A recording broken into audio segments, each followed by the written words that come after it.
रहा हूँ कि सारा खेल स्मृति का है। एक्चुअली ये पूरा जो ब्रह्मांड बना है ये स्मृति से ही बना है, इच्छा से। ये शिव के इच्छा से पूरा संसार यानी शक्ति प्रकट हुई है, ठीक है। और खुद उसी में विलीन हो जाती। इच्छा से, संकल्प से ही संसार बनता है और संकल्प से ही संसार समाप्त हो जाता है। स्मृति से ही संसार बनता है, स्मृति से ही संसार समाप्त हो जाता है। विचार से ही ये संसार बनता है और फिर विचार से ही नष्ट हो जाता है। स्मृति की बात को अगर की जाए तो स्मृतियां बनती कैसे हैं? स्मृतियां कुछ मूर्ख लोग बनाते हैं और वही जब उसको बात को हम सीरियस ले लेते हैं तो वही पीढ़ी दर पीढ़ी ट्रांसफर होती रहती है। दरअसल पहले आदिवासी हुआ करते थे। जी। आदिवासी जंगलों में सोया करते थे, एकदम जमीन पर, ठीक है। जी। और जमीन पर सांप रेंगते हुए आते थे और उनको काट लेते थे। भाई शुरुआत में काटते थे तो कुछ नहीं होता था। एक दिन एक औरत ने देखा सांप आके काट रहा तो उसको सांप से बहुत डर लग गया। पहली बार उसके अंदर डर की स्मृति प्रवेश की। उस डर के कारण उसकी मृत्यु हो गई। तो उसके पड़ोस वाले इस औरत ने कह दिया कि सांप काटा इसलिए मृत्यु हो गई। तब से उस आदिवासी के बाद थोड़ा सभ्य समाज आया, उसमें स्मृति ट्रांसफर होती रही कि सांप काटने से मृत्यु होती है। तो सोचिए वह भ्रम आज भी बना हुआ है कि आज भी सांप काट लेता है तो मृत्यु हो जाती, जबकि सांप काटने से मृत्यु नहीं हो रही, वो जो स्मृति है कि मृत्यु हो जाती उस कारण से मृत्यु हो रही है। और इस ब्रह्मांड की सबसे गंदी स्मृति का नाम है मृत्यु, ठीक है। जो हमारी मृत्यु हो रही है वो भी स्मृति के कारण हो रही है। ऐसी स्मृति हमारे चेतना में विद्यमान है कि मृत्यु होती है।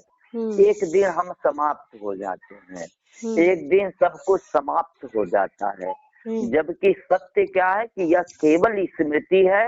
एक दिन कुछ भी समाप्त नहीं होता है।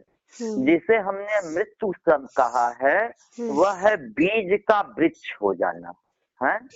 अगर बीज जो है वृक्ष हो गया तो आप कहोगे कि बीज मर गया, तो बीज ही तो वृक्ष के रूप में प्रकट हुआ है ना। आप समझ रहे, मरा नहीं है, बीज वृक्ष हो गया, ठीक है। तो होता क्या है कि हमारा जो शरीर है कुल 6 तत्वों का जोड़ है। क्षिति, जल, पावक, गगन, समीरा और आत्मा, ठीक है। ये 6 के 6 तत्व एक दूसरे के विरोधी तत्व हैं, एक दूसरे से बिल्कुल डिफर करते हैं। जैसे आप समझिए कि एक टापू है, वहाँ एक अमेरिका का आदमी, एक चीन का आदमी, एक जापान का आदमी, एक कोरिया का आदमी, एक कनाडा का आदमी, एक भारत का आदमी और एक इंडोनेशिया का आदमी बैठा दिया गया है, ठीक है। पहला दुख तो इन लोगों का यह है कि सब अपने अपने घर से दूर हो गए हैं, अपने महातत्व से दूर हो गए हैं, एक चीज। दूसरी, दूर करके जहाँ बैठाए गए वहाँ उनको शांति नहीं है। क्यों? क्योंकि जिनके साथ बैठाए गए हैं न उनकी बोली समझ में आ रही है, न उनकी भाषा समझ में आ रही है। उनका संस्कार संस्कृति अलग है, इनका संस्कार संस्कृति अलग है। तो सब एक दूसरे के साथ जबरदस्ती एक ही जगह बैठाए गए तो आपस में घुट रहे हैं। अमेरिका वाला सोच रहा है कि कुछ हो कि हम अमेरिका अपने घर वापस चले जाएं, भारत वाला सोचा कुछ ऐसा हो कि हम अपने घर वापस चले जाएं, जापान वाला सोच रहा हम अपने घर चले जाएं, कनाडा वाला सोच रहा हम अपने घर चले जाएं, कोई जा नहीं पा रहा है। और एक दिन ऐसा आया जिसे हमने मृत्यु कहा कि सब अपने अपने घर चले गए, और जब अपने घर चले गए तब उनको महा आनंद, परम आनंद की अनुभूति हुई।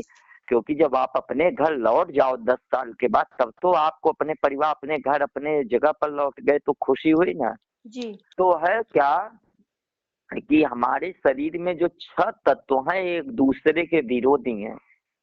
छित यानी मिट्टी, जल यानी पानी, पावक यानी अग्नि, गगन यानी आकाश तत्व जिसको हमने मन कहा है, मन जिसको हमने विष्णु कहा है, आकाश तत्व माने विष्णु तत्व जिसको हमने मन कहा है, मन और छित जल पावक गगन समीरा और वायु और आत्मा।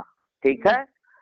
अब 6 तत्व एक दूसरे के विरोधी हैं, इनकी आपस में बनती नहीं, एक दूसरे से अलग हैं और इनका घर अलग अलग जगह पर है और ये सभी अपने अपने घर वापस लौटना चाहते हैं। उसी लौटने की प्रक्रिया को मृत्यु कहते हैं।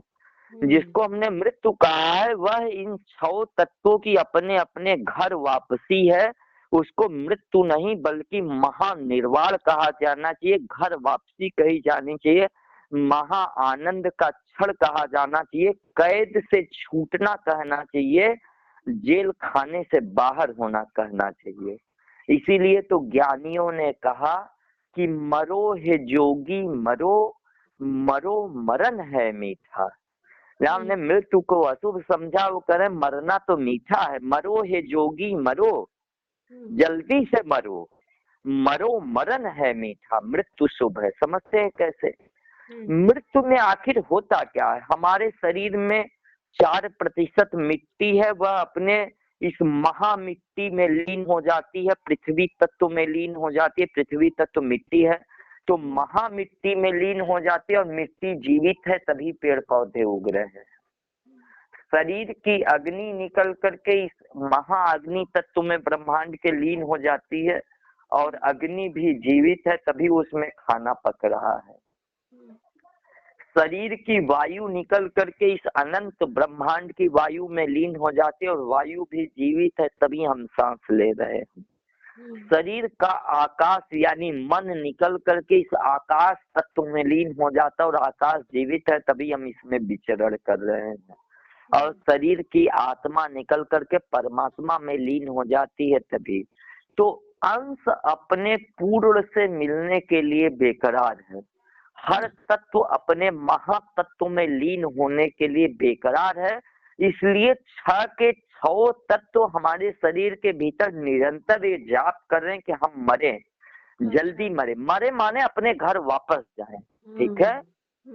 तो क्या है कि शरीर जो तत्व जहां से आया था उसी में जा करके पुनः लीन हो जाता है। जैसे आप धरती पर कहीं भी पानी गिराओ, खूब पानी गिराओ, आप देखोगे वह पानी अपने आप दक्षिण दिशा की ओर ही जाएगा। क्यों? क्योंकि पानी का केंद्र है महासागर और सारे महासागर साउथ इंडिया में दक्षिण तरफ होते हैं। इसलिए नदी हो, नहर हो, झील हो, झरना हो, तालाब हो, पोखरा हो, सब किधर भागे जा रहे हैं? महासागर की ओर, दक्षिण दिशा की ओर। आप कहीं भी आग जलाओ, आग की लपटें हमेशा ऊपर की ओर जाएंगी, आकाश की ओर। क्यों? क्योंकि अग्नि का केंद्र सूर्य है। तो आग में ये चेतना मौजूद है कि मेरा महातत्व, मेरा पूर्ण ऊपर बैठा हुआ है सूर्य, इसलिए उसकी लपटें ऊपर की ओर गति करती कि हम वहां जाकर के मिले। आप कहीं भी कोई भी ठोस चीज ऊपर से छोड़ो, आम हो, अमरूद हो, कंकड़ हो, पत्थर हो, जमीन पर ही आएगा। क्यों? क्योंकि जमीन ठोस है और आम भी ठोस है। ठीक है। तो वह आकर के इसी में विलीन होगा, क्योंकि वो तत्व है। जो ठोस है आम वो तत्व है और जो पृथ्वी एक ठोस उसका महातत्व है, इसमें लीन होगा। आप कहीं भी गैस खोलो, सिलेंडर का ऊपर जाएगा, क्योंकि सारी गैसेज वायुमंडल में लीन है। तो हर तत्व अपने महातत्व में लीन होने के लिए बेकरार है। ठोस ठोस की ओर गति करता है, द्रव द्रव की ओर गति करता है, गैस गैस की ओर गति करता है, अग्नि अग्नि की ओर गति करता है, पानी पानी की ओर गति करता है, आकाश आकाश की ओर गति करता है, वायु वायु की ओर गति करता है। ये व्यवस्था है, व्यवस्था है, ये प्रकृति की व्यवस्था है, जिसको पगलेट न्यूटन ने विज्ञान कह दिया।